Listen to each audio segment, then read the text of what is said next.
Bonjour à tous et bienvenue dans cette nouvelle vidéo. Alors que vous ayez un camping-car, un van ou un fourgon, que vous soyez confirmé ou débutant, chez Edilcar, nous allons vous faire plein de vidéos justement pour vous. Alors aujourd'hui, on va parler de la batterie lithium, mais surtout la différence entre la batterie lithium embarquée et portable. Donc on va retrouver Thibaut. Salut Thibaut. Salut Marie.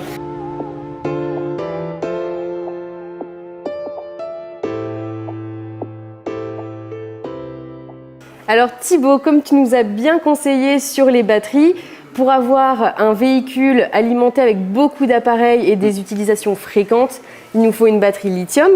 Mais là où on se perd un peu, c'est de faire la différence entre la batterie lithium embarquée et portable. C'est vrai que le choix paraît un petit peu compliqué. Alors déjà, il faut rappeler les termes, c'est-à-dire qu'une batterie embarquée, c'est une batterie qui va être dans ton véhicule en permanence reliée par une ligne de charge. Donc ça va nécessiter une installation bien spécifique.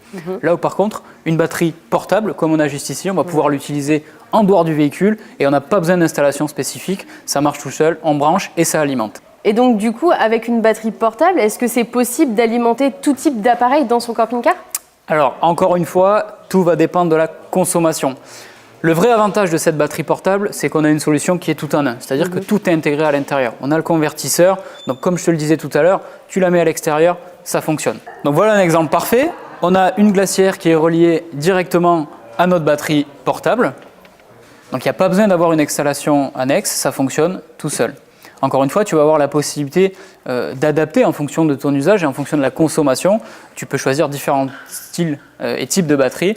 Tout ça, ça va faire varier un petit peu la fourchette de prix aussi. Comme tu le vois ici, il existe aussi tout un tas d'accessoires qui vont pouvoir se coupler aux batteries portables. Donc là, en l'occurrence, on retrouve un panneau solaire en 160 watts. Ça va permettre d'alimenter ta batterie pour être complètement autonome sur tout un week-end.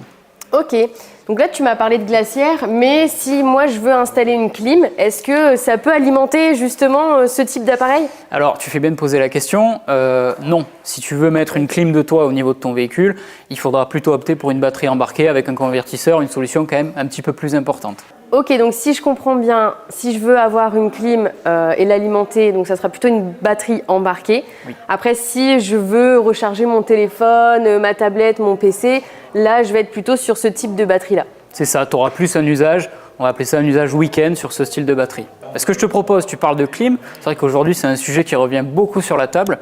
On va faire une prochaine vidéo où on va aborder toutes les thématiques au niveau des climatisations.